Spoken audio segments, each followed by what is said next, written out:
La pluie martelait les pavés de la ruelle, un tambour incessant qui semblait vouloir noyer le monde. Sous l'auvent d'une boutique fermée, un homme se tenait immobile, son manteau trempé collant à sa silhouette comme une seconde peau.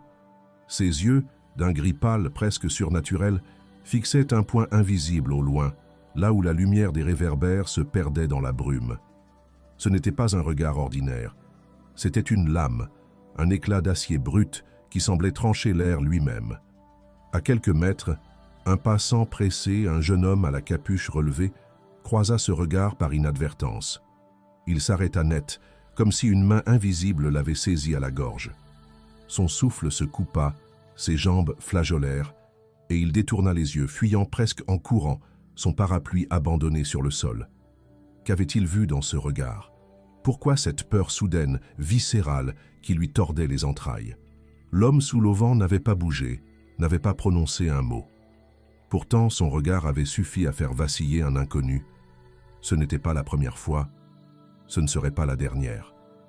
Dans l'obscurité de cette nuit sans fin, quelque chose dans ce regard semblait défier le monde, comme un défi silencieux lancé à quiconque oserait le soutenir. Ce n'était pas seulement de la force, ni de la menace.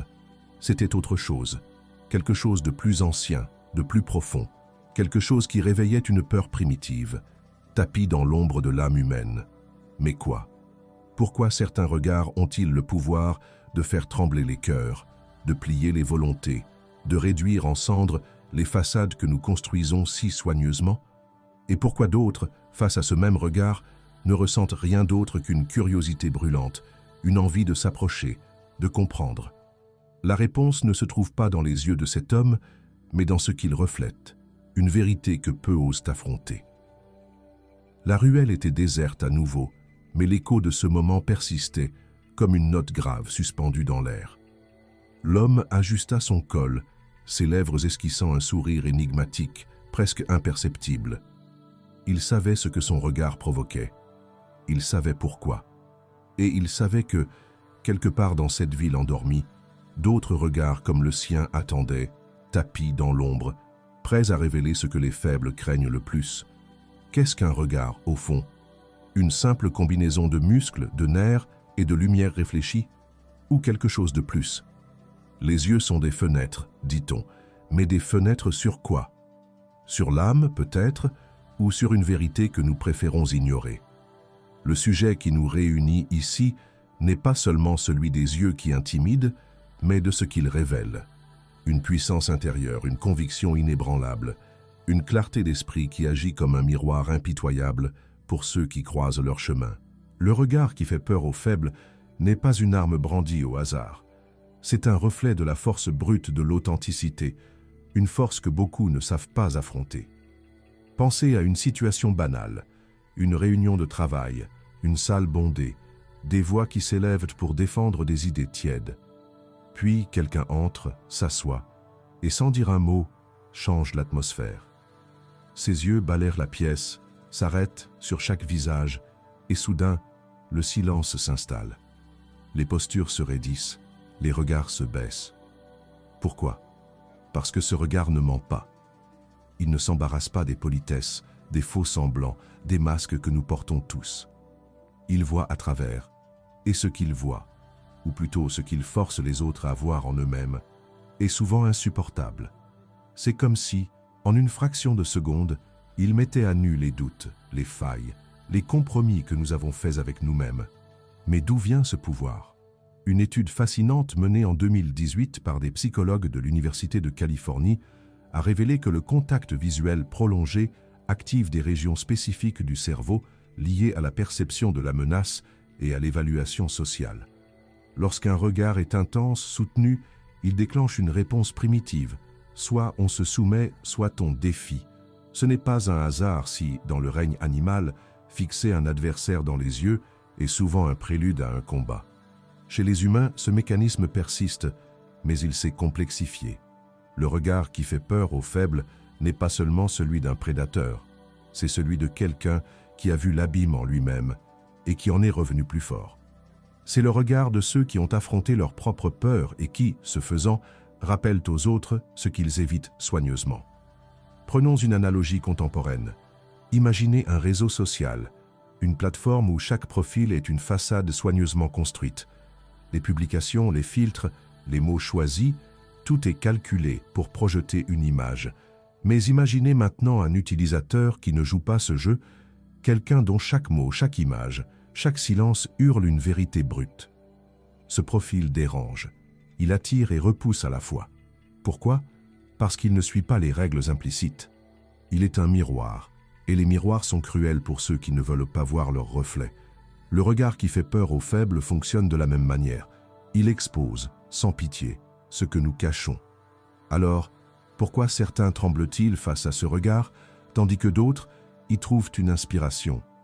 La réponse réside dans une question simple. Qu'est-ce qui vous définit?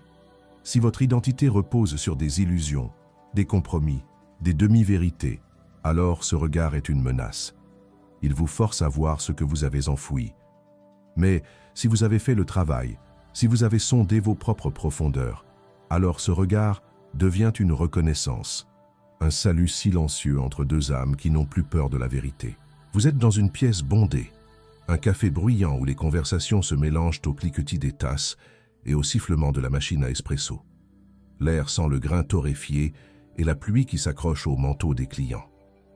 Vous êtes assis à une petite table près de la fenêtre, votre regard perdu dans les reflets des passants sur la vitre embuée.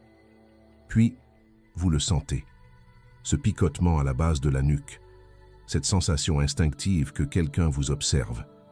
Vous tournez la tête et là, à l'autre bout de la pièce, un regard vous transperce. Ce ne sont pas des yeux ordinaires, ils sont calmes, presque trop calmes, comme un lac gelé sous lequel couve une tempête. Vous essayez de détourner les yeux, mais quelque chose vous retient. Ce regard n'est pas agressif, pas menaçant au sens classique, mais il est implacable. Il vous voit, vraiment, pas la version de vous que vous présentez au monde, pas le sourire poli ou la posture assurée.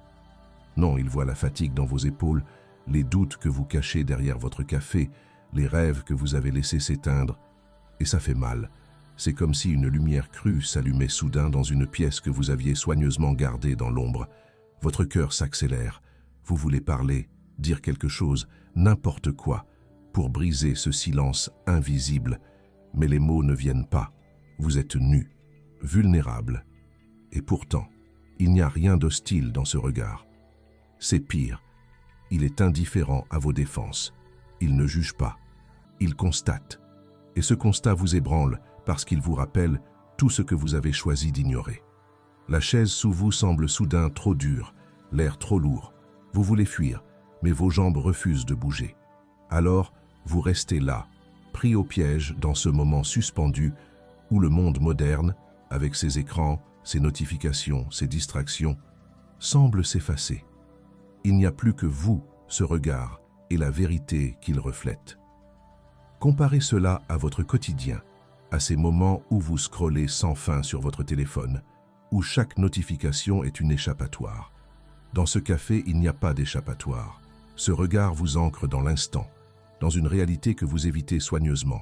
C'est comme si, l'espace d'un instant, vous étiez ramené à une époque plus ancienne, plus brute, où les masques n'existaient pas, où chaque interaction était un affrontement, ou une alliance.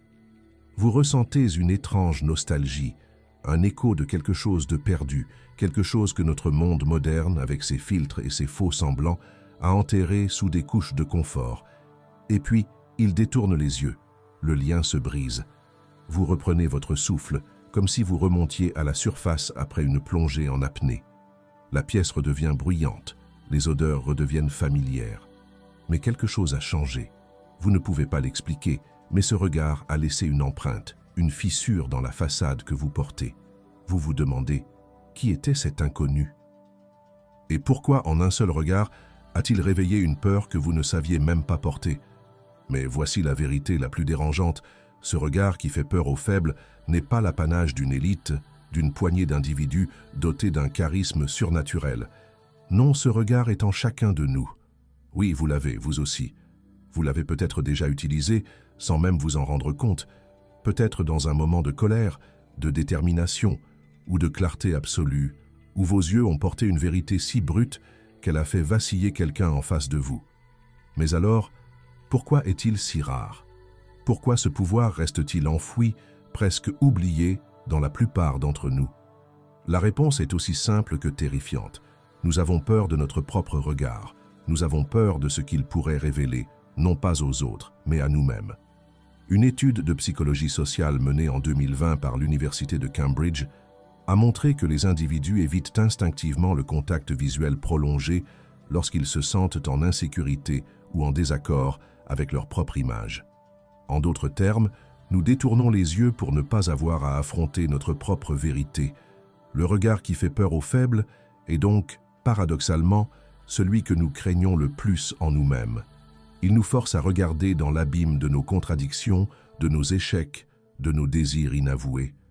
Prenons un exemple concret. En 1963, lors d'un discours à Washington, Martin Luther King Jr. a fixé la foule avec un regard qui, selon les témoignages, semblait percer chaque individu présent. Ce n'était pas seulement son éloquence qui captivait, c'était cette intensité dans ses yeux, cette conviction absolue qui disait « Je vois le monde tel qu'il pourrait être, et je n'ai pas peur de le défendre ». Ce regard a galvanisé certains, mais il en a terrifié d'autres. Pourquoi? Parce qu'il confrontait chaque personne à une question insoutenable. Et toi, que fais-tu de ta vie? Es-tu à la hauteur de tes propres idéaux? Ce genre de regard ne laisse pas de place aux excuses. Il est une vérité incarnée, et la vérité est toujours dérangeante. Ce qui rend ce phénomène encore plus troublant, c'est qu'il n'est pas réservé aux figures historiques ou aux moments grandioses. Une mère qui regarde son enfant avec une intensité protectrice, un artiste qui fixe sa toile comme s'il pouvait y insuffler la vie, un inconnu dans le métro qui, l'espace d'un instant, vous regarde comme s'il voyait votre âme. Tous portent ce regard. Mais nous, en tant que société, avons appris à le fuir. Nous avons construit un monde de distraction, d'écran, de superficialité, précisément pour ne pas avoir à croiser ce genre de regard. Et c'est là que réside le véritable choc. En évitant le regard des autres, c'est notre propre puissance que nous étouffons. Alors, posez-vous la question. Quand avez-vous, pour la dernière fois, regardé quelqu'un, vraiment regardé, sans détourner les yeux? Et quand avez-vous laissé quelqu'un vous regarder ainsi? Si cette idée vous met mal à l'aise, c'est peut-être parce que vous savez, au fond, ce que ce regard pourrait révéler. Il pourrait vous forcer à abandonner les illusions qui vous protègent, à affronter la vérité sur qui vous êtes vraiment. Et ça, c'est terrifiant. Pour comprendre pourquoi ce regard a un tel pouvoir, il faut remonter loin, à une époque où les mots étaient rares et où les yeux parlaient plus fort que les voix. Dans les sociétés primitives, le contact visuel était un langage en soi. Un regard pouvait sceller une alliance, déclencher une guerre ou établir une hiérarchie. Les anthropologues ont observé que, dans de nombreuses cultures anciennes, fixer quelqu'un dans les yeux était un acte chargé de sens, souvent réservé au moment de vérité, un serment, un défi, une communion. Ce n'était pas seulement une question de dominance, mais de connexion.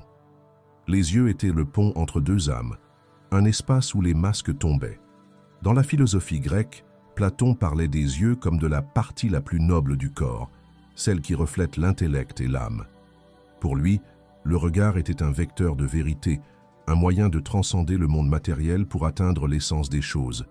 Cette idée a traversé les siècles, se retrouvant dans des traditions aussi diverses que le soufisme, où le regard du maître spirituel est censé transmettre une sagesse divine, ou dans les arts martiaux japonais, où un samouraï pouvait jauger son adversaire d'un seul coup d'œil.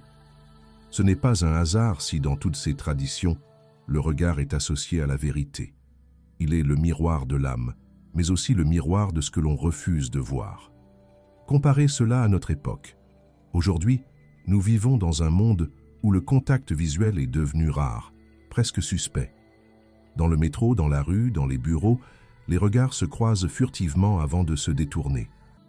Nous préférons fixer nos écrans, où les interactions sont filtrées, contrôlées, aseptisées. Pourquoi? Parce que le regard véritable est risqué.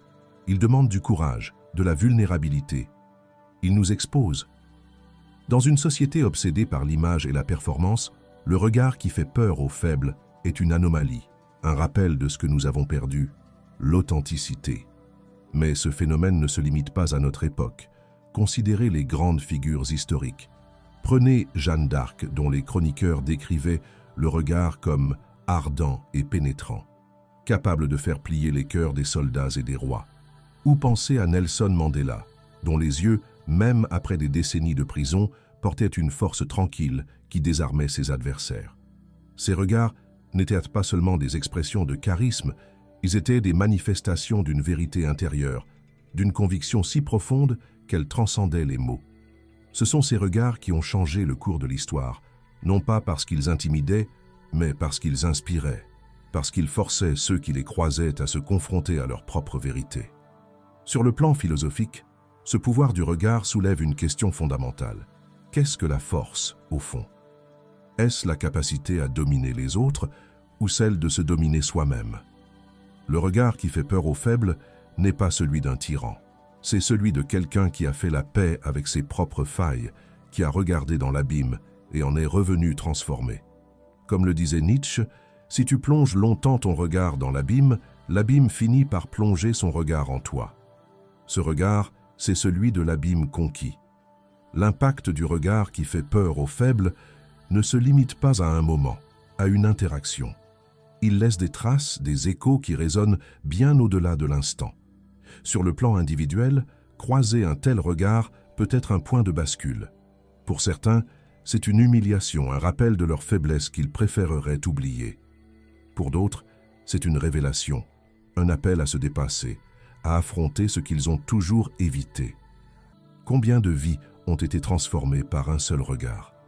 Combien de décisions, de carrières, de destins ont pivoté à cause d'un moment où quelqu'un a osé regarder, vraiment regarder, et où l'autre a osé soutenir ce regard? Dans le monde moderne, ces moments sont rares, mais ils existent encore. Pensez à un professeur qui, par un simple regard, pousse un élève à croire en lui-même, ou à un leader qui, dans une crise, galvanise son équipe non pas par des mots, mais par la force silencieuse de ses yeux. Ces moments ne font pas la une des journaux, mais ils façonnent le tissu de nos vies. Ils rappellent que le regard, plus que n'importe quel discours, a le pouvoir de changer les cœurs. Mais il y a aussi un revers plus sombre. Le regard qui fait peur aux faibles peut être manipulé, perverti. Dans les mains de ceux qui cherchent à dominer, à manipuler, il devient une arme. Les sectes, les régimes totalitaires, les manipulateurs de tous bords savent utiliser le pouvoir du regard pour inspirer la crainte, pour soumettre. C'est pourquoi il est crucial de distinguer le regard authentique, celui qui vient d'une vérité intérieure, de celui qui n'est qu'une façade, une imitation calculée. Le premier libère, le second enchaîne.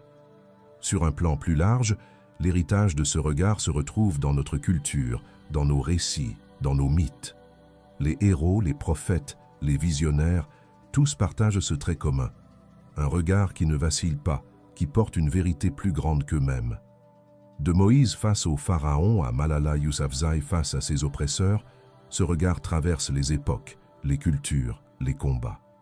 Il est le fil rouge de ceux qui refusent de plier, de ceux qui osent voir le monde tel qu'il est et tel qu'il pourrait être. Quelles leçons pouvons-nous tirer de cela?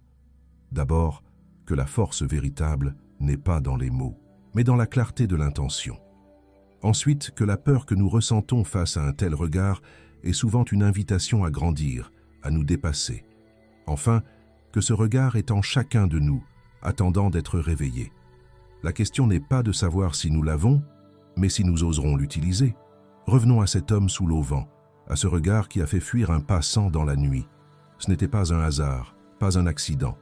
Ce regard était une déclaration, un défi silencieux au monde.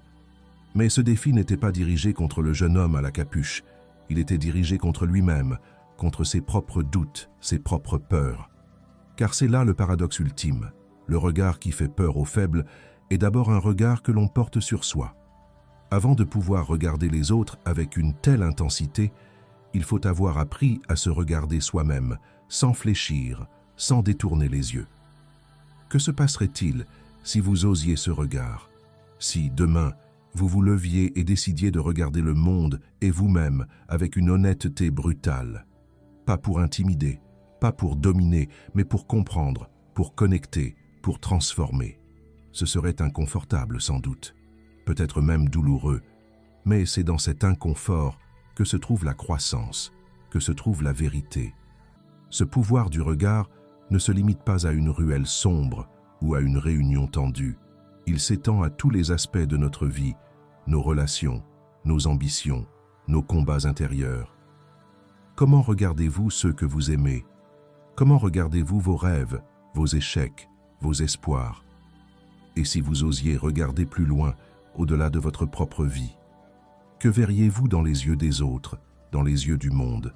Ces questions ne sont pas des réponses, mais des portes. Elles s'ouvrent sur d'autres mystères, d'autres vérités. La nature du courage, la fragilité de l'ego, la puissance de l'authenticité. Le regard qui fait peur aux faibles n'est pas une fin en soi. C'est un commencement, un appel à plonger plus profondément dans ce qui nous rend humains. La pluie a cessé et la ruelle est maintenant silencieuse, baignée dans la lueur pâle de l'aube. L'homme sous l'auvent n'est plus là, mais son regard persiste, comme une empreinte dans l'air. Vous le sentez encore, ce frisson, cette vérité qu'il a laissée derrière lui. Ce n'était pas un regard de mépris,